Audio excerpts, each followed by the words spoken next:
Hi, I'm Dolly Vasta. Welcome back to Dolly's World. Over the last 20 years, I have interviewed dozens of new authors, and none have given me as much pleasure as the author I am going to bring to you today. He's a gentleman. He lives up in Cape Cod, Massachusetts. His name is B. Perry Robinson. He has written a brand new murder mystery called Murder on the Ebb Tide. And we are going to be speaking with him in a minute up at Cape Cod. I'm very partial to this gentleman, and I'll tell you why. He's my brother. And as I always say, nepotism belongs at home. So with that, we are all connected up. So let's take a listen. Hey, Benj, how you doing? Well, pretty good. Yeah? Hey, Yeah. listen, this is really a novel way we're doing this because you are up in Cape Cod. I'm down here in East Brunswick. So just think, there's two whole different sets of wrinkles floating around. That's right. Yeah. You're right. Anyway, tell me something. What made you decide at this time of your adorable life to write a book? You know, I've had several people ask me that. In fact, I guess that's a popular question with most authors. It's certainly not the money, although I could use it. It's the, I guess it's an ego trip with most authors to begin with.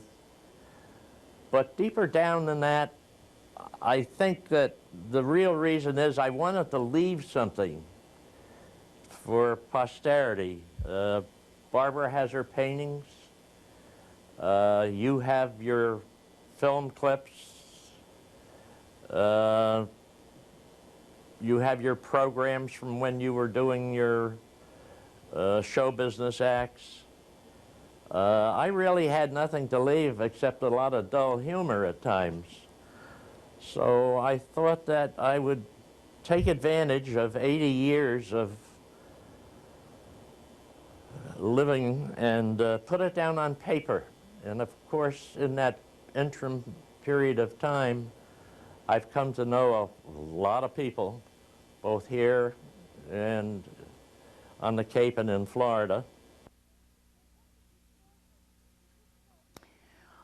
Well, what did you start with? Did this start as a short story, or how did you begin this book? I had written a short story involving a trip on a sailboat involved in a storm from Chatham to Bermuda with friends of mine. And I decided that I kind of liked using words. And if you recall, I used to write quite a few letters. And of course, Barbara influenced me. She thought that I always had a good use of words in my business letters. And I remembered a chap by the name of Frosty Waters, who was a young hellion down in Morgan, New Jersey, back in the 30s. And my grandfather, in order to keep me out of trouble, put me on one of his boats grinding up chum, of course, which made me deathly ill. And my career on a gill netter was very short, but it gave me an insight at an early age on that type of life. The tides always fascinated me, and that's one of the reasons I used Murder on the Ebb Tide as my title. Well, speaking of ebb tide, what exactly is an ebb tide for those who don't know? An ebb tide is a tide that's going back out from where it came from. You start out with an incoming tide, and you kind of can relate it to life in a way. Your early years as an incoming tide, And you have your flood tide, which are your middle years and so considered successful years. And then you have your ebb tide, which is theoretically your golden years. Dream on. Well, why this location, Ben? The Cape. Now, I know you spent a great many years down in Sarasota, Florida. Why not in Florida? Why didn't you decide to do a story in Florida? They have marinas, many ships. Why did Frosty Waters have to come from Cape Cod? Well, maybe I hadn't developed enough by that time as far as thinking about writing. Florida doesn't quite have the depth of character, I don't believe, in its people. They don't have that crusty New England down east life. It's a land of sunshine, and some people call it plastic. It doesn't seem to have the depth that the Northeast has. And people who live on... After you wrote this, and you sent it around, and I know Barbara did all the editing for you, what did you do then? It is very difficult. I have spoken to so many authors, and I know it's very difficult to get a book published. So how did you go about it? Well, I decided that I would do a self-publishing. And before I did, I spoke to a number of people that would edit me beside Barbara. Barbara did a lot of corrections on grammar and so forth, but I went to other people who had written books. Getting an agent today is a very difficult job. I don't think there's but one agent on Cape Cod. I have been talking to a young lady with a publishing house in New York, but these things take time, and of course when you're 80 and you've just finished a book and you're all enthusiastic, waiting for weeks and months for someone to pick it up is a long time. So I found a chap here on the Cape who had a contact with a publishing company, and I ordered 100 books. It's not that I didn't have any faith in my own book, but I figured if I sold 100 books, I would have accomplished something. Not only that, more than 100 books costs an awful lot to publish. Well, that cost me on an average of about $5 a book. Really? Yes, because they're using this new method now.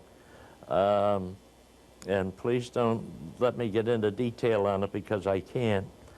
Well, I But won't just, then. just publishing the book itself is just the beginning, and finding someone to super edit. You know, you can edit a book. I've talked to authors who have had 4 and 5 professional editors look at their books, and when they're published, they still come out with errors.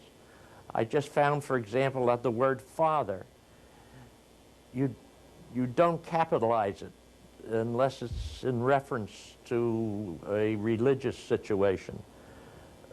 Tiny things like that. You have to get what is called an ISBN number. Your major publishers and bookstores, like Borders, for example. I've just started to do some business with Borders. They require this number as well as a barcode on their books. Well, listen, I'm going to cut in on you on this because you are getting technical and I don't know what you're talking about. Okay. So, I want to get back to Frosty Waters. Sure. Okay. Now, you said that Frosty Waters reminded you, or the character reminded you, of a man that you once knew down at Morgan when you were a kid. But when I read the book, I really felt that Frosty Waters was a composite rather than one man. In fact, I see a great deal of Ben Robinson in Frosty Waters. Well, I suppose part of you is always in a character. Frosty, in this situation, I would say that the name probably is the main reason that I use Frosty Waters. Although he was a young man, much as this current Frosty Waters is in my book, this chap has a little more integrity than the original Frosty Waters. And he is typical of the Coast Guard type of individual that we have here. Chatham, of course, has a Coast Guard station which is manned 24 hours a day. We have probably the most treacherous water in the United States, other than that around the Columbia River in Washington. Well, you know, we have a great shot of the Cape Cod lighthouse. I was trying to think of the word. And that is where, from what I remember you told me, the search and rescue boats came out of. That's correct. Well, you're going to find and be very surprised when you see this, because I dug up from one of my trips to the Cape a shot of the two of us in front of the lighthouse. For goodness sakes. Yeah, it's rather interesting. It's also a very young picture, so it is us, though, for the sake of the audience. We had better get it enlarged. That's right. We can sign it. We can co-sign it, Ben. There were no wrinkles in those days. Now, you have had a great deal to do with the Coast Guard. I'm segueing away here a little bit, but you have had a great deal to do with the Coast Guard because you are in the Coast Guard Auxiliary. Is that correct? That's correct. That's correct. That's my 15th year this year. And you're a commander? No, I'm not a commander. Sorry about that. I just gave you I appreciate the promotion. That's good. See, I give everyone a top billing. I spent quite a bit of time. I organized the Air Wing, which is a form of search and rescue using small aircraft out of the Chatham Airport. I started and helped develop that back in 1992, and today it's a very successful form of search and rescue. It's highly professional. Tell me something, Benj. Did you have any mentors that were great writers that you decided you liked their style? I know when I started out in this business of interviewing, I must have watched every interviewer I could possibly watch to take pieces from, you know, to pick the bone dry, so to speak. And I still find that I do, watching other interviewers on television. And I just wondered, do you have someone who you particularly like, a style that you particularly like, and do you watch? I know this is a twofold question, so stay with me. That when you read a book anymore, do you actually read it for its content, or do you read it for the style of the author? Well, let me answer the second part first. Okay. I read a book today differently since I have written my own book. You're inclined to be slightly critical, both good and bad.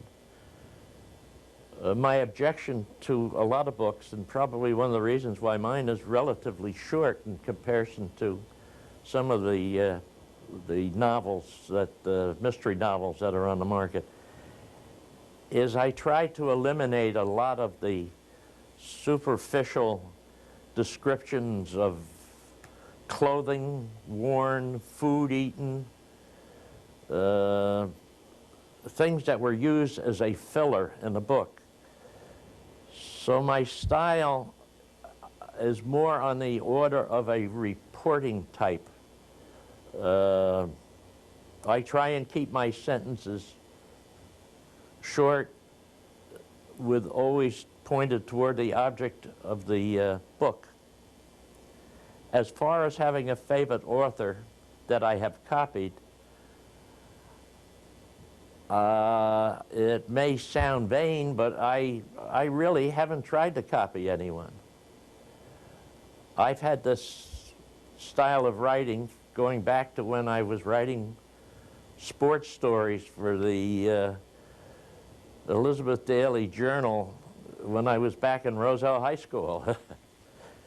Well, listen, I don't mean to cut in on you here, but one of the things that we didn't talk about, and time is going by faster than I thought it would,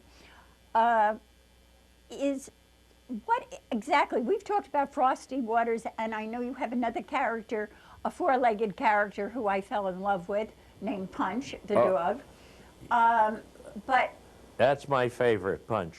Punch is your favorite. Yeah, Punch comes from a hound dog that my father bought, our father bought me when I was 6 years old. And he had that mixed blood in him where his mother and father were not necessarily of the same tribe. We had to get rid of him, however, because he tore the porch down going after the postman. He thought the postman was going to put me in his bag. See, he was only trying to protect you. But give me a synopsis of the book itself now, all right? It's a great murder mystery. I had so much fun reading it that I forgot, actually, that my brother had written it. Well, Now, I don't mean that as an insult, Benj. I won't take it that way. Yeah. Thank you.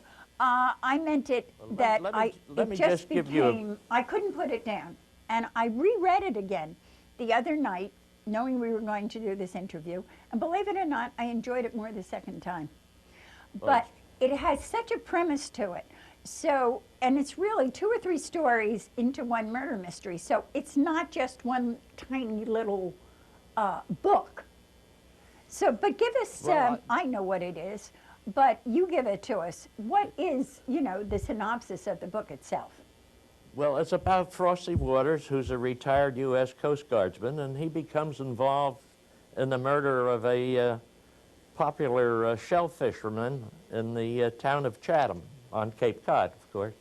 His dog, Punch, finds an important clue while he was romping on the beach on Monomoy Island relative to the murder. There's a series of false leads that complicates the story, and toward the end there's a storm of gigantic proportion that nearly spells doom for everyone. The killer's identity remains a secret to the end. Actually, in real life and writing the book, I wasn't fully convinced of who the murderer was going to be until the very last end of the book. That's very good. I was switching back and forth from different characters until Which is interesting because murder mysteries are my favorite forms of literature. And I found when I was reading it that I would decide this was the murderer. No. 3 pages later, I would decide they were the murderer. And so it would switch back and forth. So now I know the real reason. You didn't know who the murderer was going to be. That's but true. You did give a clue in the very middle of the book about one of your characters, and I'm certainly not going to spill it because let them buy it and read it. But there is one tiny clue, and I think probably that's why you decided at the end, and you don't realize it yet. It really, the whole book, though, really takes place along the Cape Cod coastline. That's right. And tell me something about the Monomoy Island. It's one island that I haven't been to, but I do have a picture of. It's off the coast, right? It's a little island off the coast. It's south, actually, of Chatham. At one time, it was attached to Chatham, but through northeasters, which we get here, and the high winds, every so many years, maybe 50, maybe 100 years, it separates itself from the mainland. Actually, there used to be a town on it at one time. It stretches for about 8 miles, almost due south of Chatham. And has its own pond, which we referred to at the time in the book and also today as the Powder Hole. It has a lighthouse on it. And there were cottages where people used to come down and spend the weekends. That today is gone because they can't drive cars down there. They can take boats down there. In other words, this island is not inhabited any longer. Only by deer and an occasional newspaper woman who comes down and stays at the lighthouse to write about the birds and the bees. Incidentally, on the inside of this Monomoy Island is an immense flat, tidal flat, on which there is a great shellfish. There are great shellfish beds. And a lot of the town income for some people is produced by these shell beds. Isn't that slowly disappearing? Didn't I read somewhere that there were problems about those shell beds? The only problems that we're having is with the United States government trying to put it in some kind of an environmental study and taking the initiative away and the livelihood away from the people, some of the men in Chatham. But I won't get into that because that... I know. Get off your soapbox. That's right.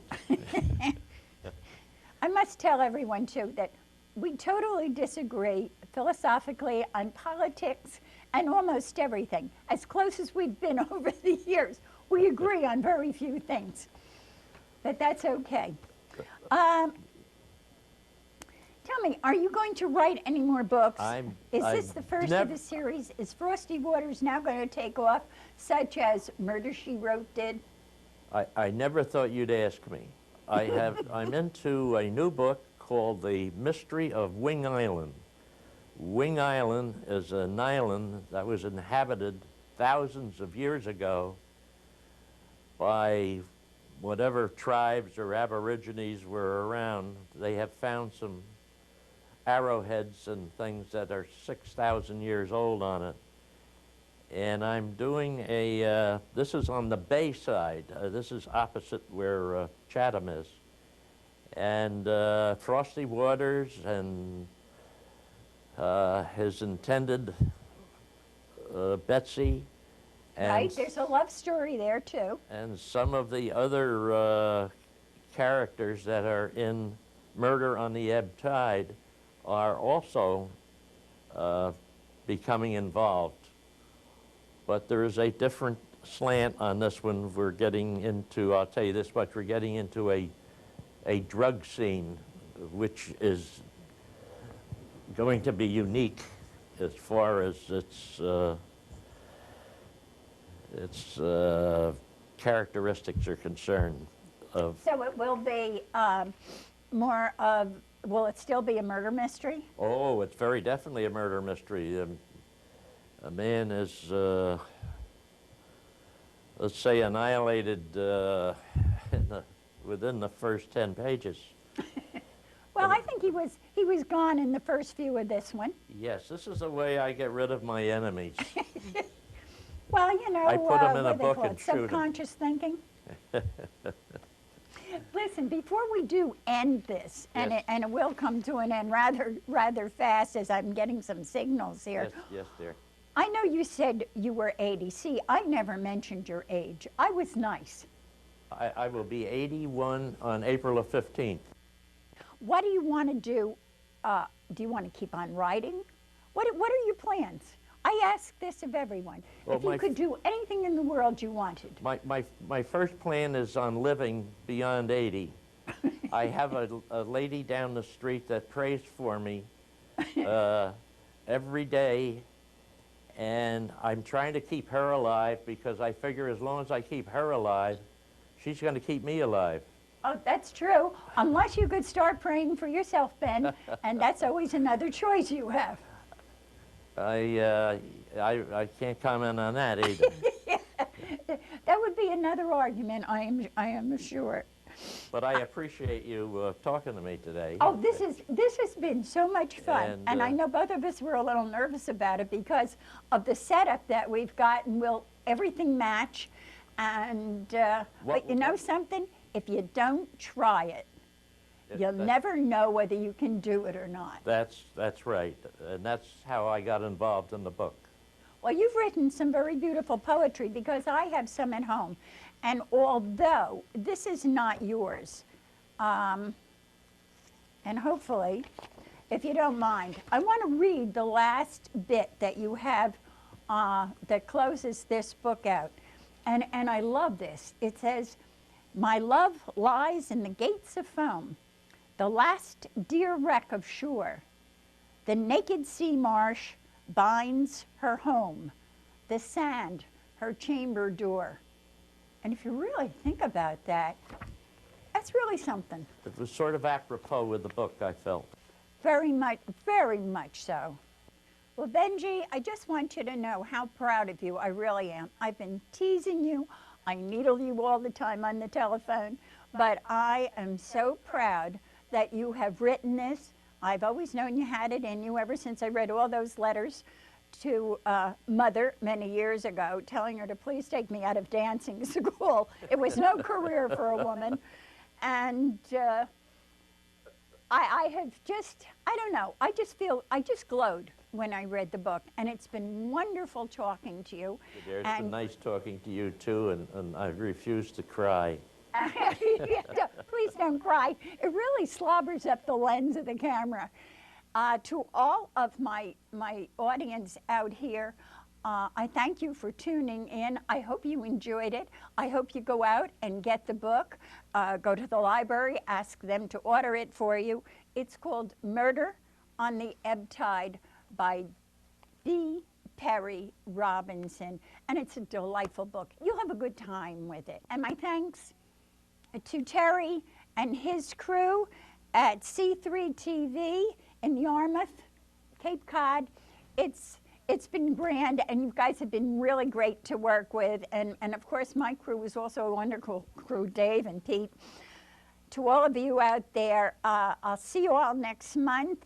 Benji, take care. I love you dearly. You too, dear. To all of you, thank your crew down there for me also. I will. Take care and see ya.